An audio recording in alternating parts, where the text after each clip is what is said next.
Robot Shankar மகளின் திருமண வரவேற்பு நிகழ்ச்சியில் அவரது மருமகன் மாமியாருக்கு முத்தம் கொடுத்தது சர்ச்சையாகிய நிலையில் அதற்கு தற்போது விளக்கம் கொடுத்துள்ளார். திருமண வரவேற்பில் மணமகன் கார்த்திக் செய்த செயல் சர்ச்சையை ஏற்படுத்தி உள்ளது.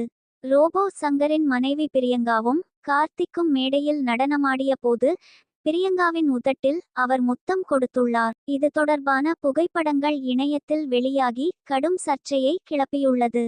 மாமியாருக்கு மருமகன் உதட்டில் முதல் முத்தம் கொடுப்பது எந்த கலாச்சாரம் என்று பலர் கேள்வி எழுப்பி திட்டி வந்தனர். இந்நிலையில் ரோபோ சங்கரின் மருமகன் கார்த்திக் இதுகுறித்து முதல் முறையாக விளக்கம் கொடுத்துள்ளார். அவர் கூறுகையில், நான் எனது அக்காவிற்கு மாமியார் கன்னத்தில் முத்தம் கொடுக்கப் போனேன். ஆனால் அப்பொழுது எதிர்பாராத விதமாக அவர் திரும்பியதால் உதட்டில் முத்தம் கொடுக்கும் நிலை ஏற்பட்டுவிட்டது.